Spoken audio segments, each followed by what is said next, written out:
My name is Hey. Cesar Carrasco. I'm co-manager of NCFF Showbodies. You actually at our home gym.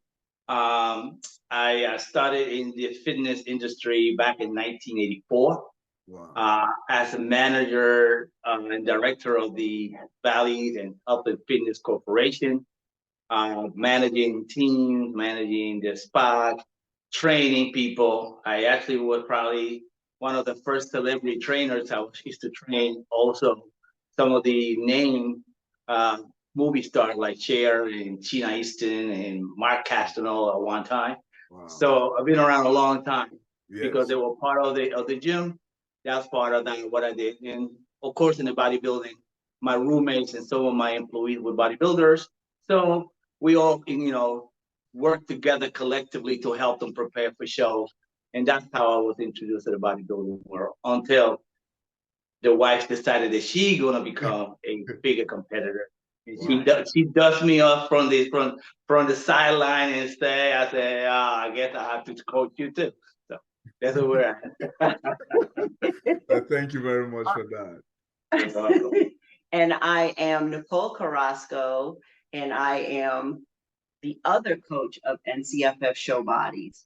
And a little bit of my background is I was a dancer / gymnast.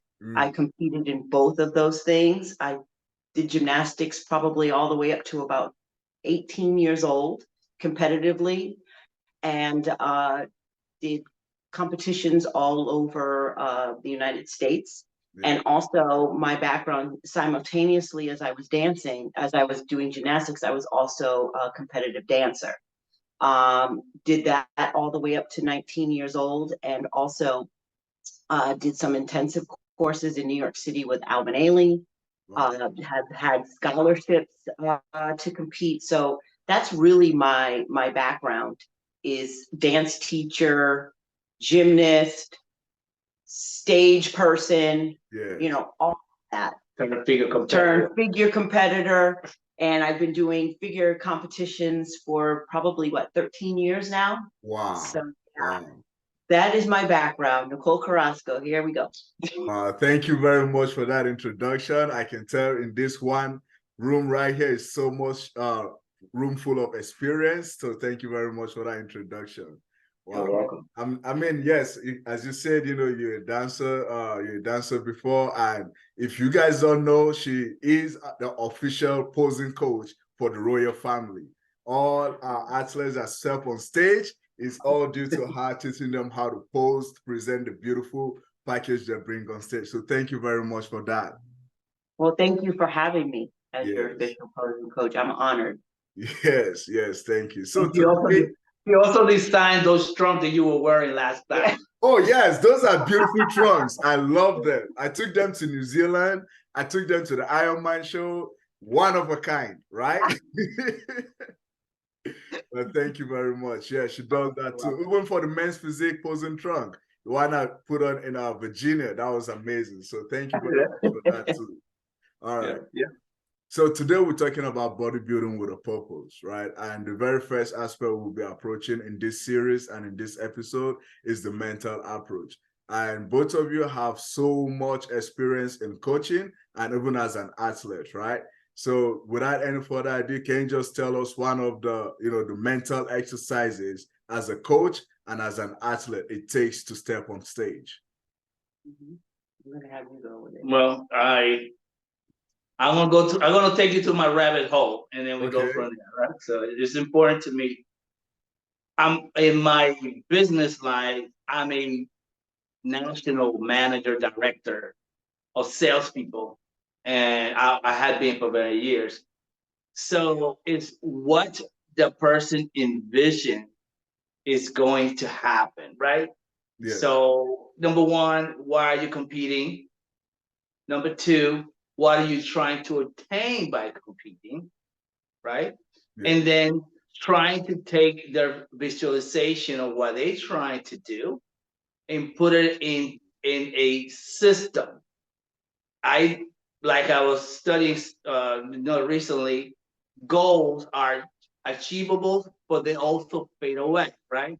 So what you're trying to create is a system that when the goal is achieved, it continues. Or if the goal is not achieved, it continues, creating the neurons in your brain to work on in a system. And a system may not be something you do fast to just compete and win, but it takes time of learning. So you go for incompetent, unconscious incompetent, Yes. not knowing what you don't know, right? Because everybody say, I want to compete. So how do you teach somebody that doesn't know what he doesn't know, what it will take to do so, right? Yes. So they set big goals. You put them on a system, which it will be like a rules of 72 or compound interest, right? 1% adjustment allows them to be the diet or be the nutrition. So I teach them how to trust the system, trust the process, and get into a system that allows them to curve up and actually surpass the one person that has one big goal. Because in a long time, you could put that together just like money, it will compound and will reach that goal. And how to keep that mental focus is the system, not so much the goal. Wow. Thank you very much for that. All right. What about you, Nicole? As an athlete, like how, the mental exercises? Mental exercise, kind of like touching on what Cesar was talking about. He's actually talking about how you have a goal that's over here. And goals come and go. Like you're excited. I have a show coming up in 6 months. Okay. What do I do in that in between time? Because I might wake up I train Monday and Tuesday, and Wednesday comes and I'm hurting. I'm not feeling it. I'm unmotivated. It's going to be a rough day. You anticipate all of these things happening. So what I rely on is atomic habits. Okay. When you're not able to you look at that goal like, yeah, whatever, the habits every day. When you're getting ready for a show, you have to think in terms of all my meals need to be prepped. I need to have either Sundays or Wednesdays where I do my meal prep. You need to have what workouts are going to be done for what reason. Yes. You need to keep yourself motivated by what am I going to be wearing at the show? Those kind of lift you up. What am I going to be wearing? How am I going to look? It's really safe. Visualization is something that I use. Yes. If I can't do the entire workout that day, that happens. Okay. You just don't have it. Don't not do it. Do as much as you can. Keep going. Keep focused. The day will come. Yes. So I wrote something for our session here, and it's called the reticular activity or activation system. Yeah, which he made is notes. He made right. notes. So what it means is you visualize for 30 seconds. Imagine yourself doing that you had not done yet. Yes. You 30 seconds. You can visualize what Eli feels like winning the Olympia, and when he gets his trophy, and when he gets his belt, and when everybody's clapping, and the Keiko's coming over and posing with him. Right. You visualize that because your brain doesn't know the difference between the real thing that happens and the things that you imagine to be any different. It believes everything that goes inside. Yeah. Wow. Thank you very much for that. I'm here. I'm just, excited and, smiling because this philosophy and this thought is, similar to what we teach out here. Once you visualize your goal, it makes it easier for you to have a reason to wake up every day, right? That feeling that you generate once you visualize it, it just keeps you going. That is really beautiful. And there was something you said earlier, Cesar, when you said it's so much about trusting the process, right? Yes. That word right here, trust the process. A lot of people know so much about it, but I feel like people don't understand the meaning. Trust the process. Because as a coach, I know there are some times where, you've dealt with some athletes that question the process. And even as an athlete, sometimes you're like, I'm not sure if this coach knows what he's doing. Do I really trust this process? So please just explain further on that word right there. Well, You gotta understand, I mentioned this to Saya the other day. In management, we don't pick our employees. We just manage them. As a coach, you don't pick your athlete. You just train them and coach them. So some of them comes with certain atomic habits in certain mindset, fixed mindset. Yes. So even though you're putting all the positive things, their mind, their brain have been conditioned to go back to doubt because that's the default. And the default, you have to fight it. So in the secret says a lot. Hey, be aware of what you're thinking at all times. Yeah. What are you thinking now? What are you thinking now? What are you thinking now? What are you thinking now? Right? Yeah. And a lot of times they default to the question. I might not be good enough. But now questioning the coach. I might not be ready. I might not be good enough. I'm not sure I could make it. I'm not sure this is the right thing. I mean, maybe should I be doing something else? Instead, every single time that I have a session with one of the athletes, I smile and I say, I know, trust the process. Yes. You are 5 weeks out. You are 3 weeks out. I don't want you to be stage ready today. I want you to be show ready at the show, but not now. Yeah. Because if you're ready now, you're gonna flat out over there. So you gotta trust the process. You have to go through the whole process to graduate. You can't graduate before the process. The process. Wow. That is beautiful. And what about you, Nicole? What is your take on that? What was the question again, boy? I was busy listening to you. Trust the process. My word that I tell you. Yes. Trusting the process. I think trusting the process is something that you have to learn to do. I think like what Cesar was saying is in your subconscious, you have a lot of programs in there that are negative, and implementing new ones in there, like trusting the process, is sometimes difficult. Sometimes it's easier to go back to the older programs, the atomic habits, because you know how to do them. You don't like them, like self-doubt, but they're easy to do. You know how to do it because that's all you know. Yes. So to implement the new ones takes trust. It takes wanting to evolve. It takes wanting to change and see where you can go. Exactly. So that's why I think that if your way's not working, try another process and trust it and see if you can achieve what that other person says has confidence in. Try it. Yeah. I give people a test. This is my test. Okay. I like them to turn their back towards me, close their eyes, open their hands, and fall back. Oh, wow. They're going to stand behind me. I'm going to let you fall. Some people can do it. Yes. And some people can't do it. Wow. That's a very good test. You'd be very surprised how many people are willing. And what would really surprise you is how many people won't. Those that do it will trust the process. Those that don't will have skips up. They'll have glitches. And you have to bring them right back in.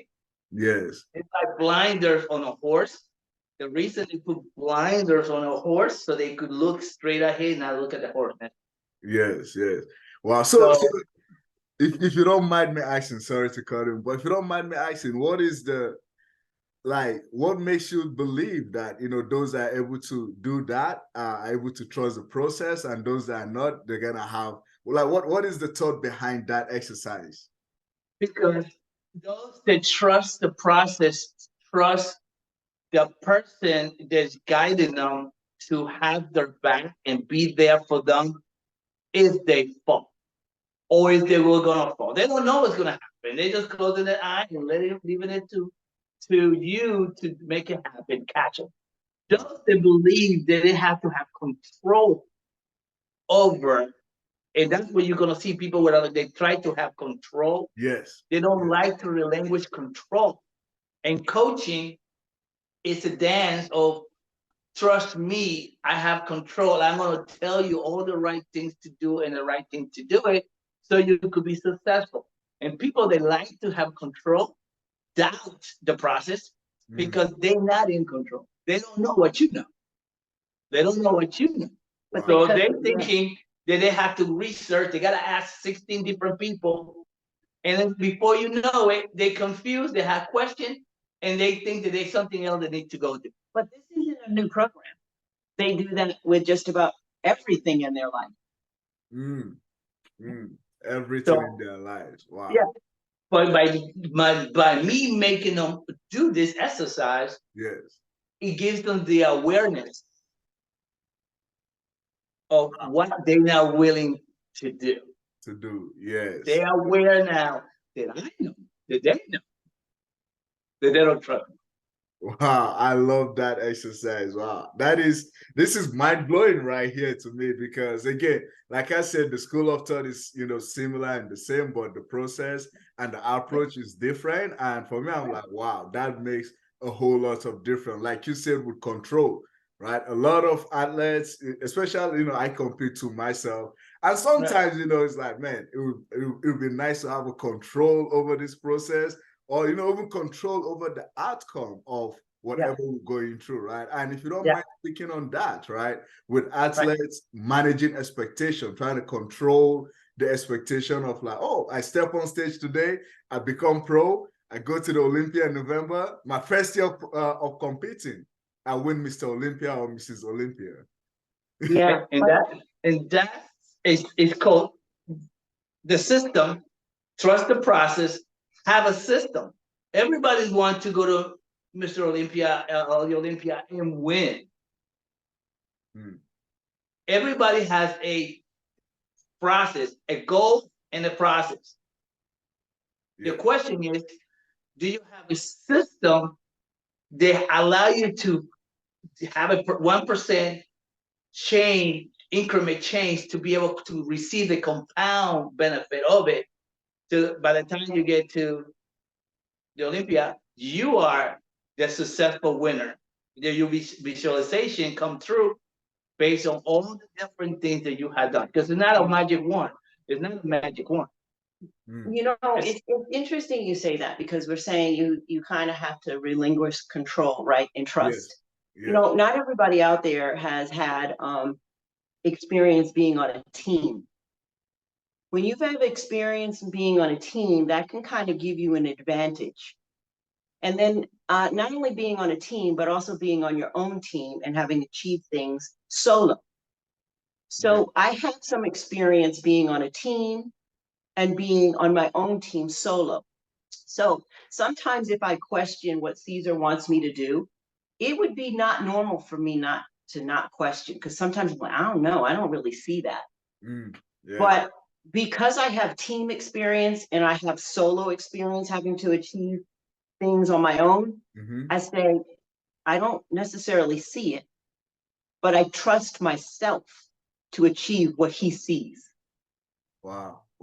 I know that I can do that. I can't see it, but whatever he wants me to do, I trust myself I can achieve that. I'm going to take the steps to do what it is he sees me doing that I can't see for myself. Because I trust myself. I'm confident enough in myself because I've achieved other things in my life. Wow. So as I say, if it makes you uncomfortable, it's what you should be doing, because you're going to grow and succeed. If it doesn't make you uncomfortable, that means you're not doing something that's going to take you further.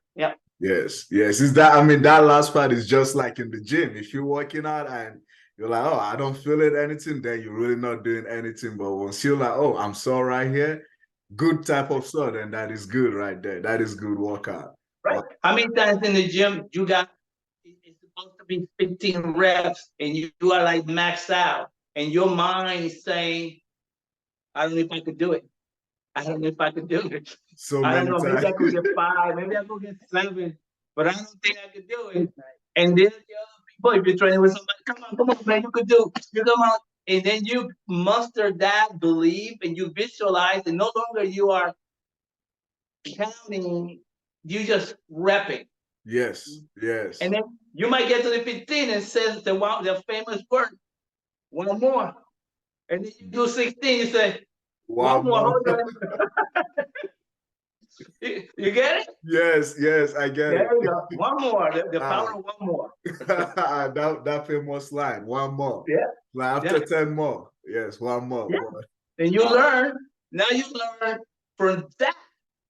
That habit or that you just did that you could do. Yes. More than that. More on than the next time. Yes. So no longer that 15 on the 4th or 5th set is the cap. Now you say, oh no, I can drop 20 on this one. Yes. No, that is beautiful, because now you not just only have more within you, you just push your limits, right? And that is the only way you grow, by pushing that limit all the time. If you do what you're comfortable doing, like you said earlier, then there's no growth. Nothing happening.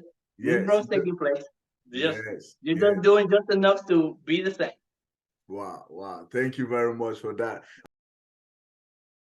Thank you so much for watching this video. If you like the content you're seeing, go ahead and hit the subscribe button. Not just that, go ahead and check out the podcast link down below. Like, share, and subscribe.